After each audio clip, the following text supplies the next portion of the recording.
তথ্য কিন্তু আপনার আমার সবার জানা এবং ভুক্তভোগীও আমরা। তো এখন এই যে বাংলাদেশের সচেতন শিক্ষার্থী সমাজ তারা একটা উদ্যোগ নিয়েছে, আনসাররা আজ থেকে 3 দিন আগে হত্যাকাণ্ডে তারা তাদের দায়িত্বশীলতার যে ধরনের নেতিবাচক তারা মনোভাব দেখিয়েছে, আচরণ দেখিয়েছে, এই জন্য বাংলাদেশের সচেতন শিক্ষার্থী সমাজ তারা আনসারদেরকে কিছু পুরস্কার দিবে, এই শাড়ি এবং চুড়ি। এখন ওরা যাবে, আমরাও তার সাথে যাব। মিডিয়া ভাইদের প্রতি অনুরোধ, আপনারা আসুন, ওনাদেরকে সহযোগিতা করি, আমরাও থাকি, আমরা তাদেরকে পুরস্কার দেব। এই পুরস্কার দেওয়া ঠিক আছে কিনা বলেন? কারণ মাননীয় পরিচালক ব্রিগেডিয়ার মাঝারুল সাহেব বলেছেন যে উনি তাদেরকে বিচারের আওতায় আনবেন। তো এই শিক্ষার্থীরা তো বিচারের আওতায় আনে নাই, এরা পুরস্কার দিবে। পুরস্কার তো ভালো জিনিস, কি ভাই?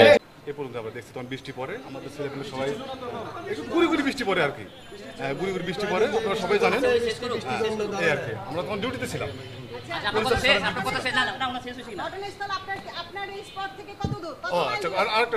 ওখানে আমাদের সকাল থেকে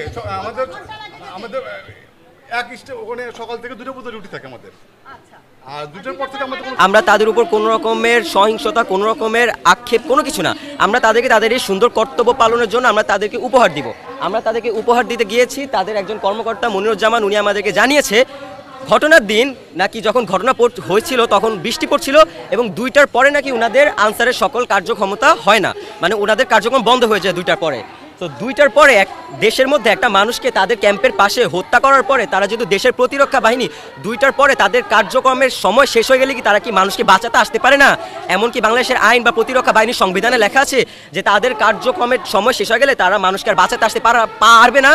তাদেরকে আমরা চুরি শাড়ি দিয়ে বললাম যে আমাদের উপহারটা আপনারা সাদরে গ্রহণ করেন, আমরা আপনাদেরকে কটূক্তি করছি না, আমরা আপনাদের সাথে কোনো সহিংসতা যাচ্ছি না, আপনারা আমাদের উপহারটা সাদরে গ্রহণ করেন। তিনি বলল কি তাদের ঊর্ধ্বতন কর্মকর্তা আসবে, উনাদের জন্য আমাদের ওয়েট করতে হবে।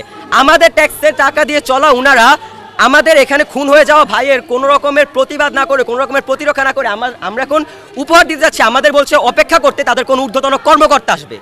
এখানে একটু আগে দেখলাম সেনাবাহিনীর একজন ব্রিগেডিয়ার জেনারেল এসে বললো যে 6 মাস আগে নাকি কি একটা আরেকটা সংঘর্ষ হওয়ার কারণে আনসারদেরকে বলা হয়েছে যে আপনারা যদি আপনার কার্যক্রম সঠিকভাবে পালন করতে না পারেন তাহলে এরকম প্রতিরক্ষা বাহিনী রেখে আমাদের প্রয়োজন নেই, আপনাদের এই কি বলে এই আপনার ইউনিফর্ম রেখে আমাদের প্রয়োজন নেই।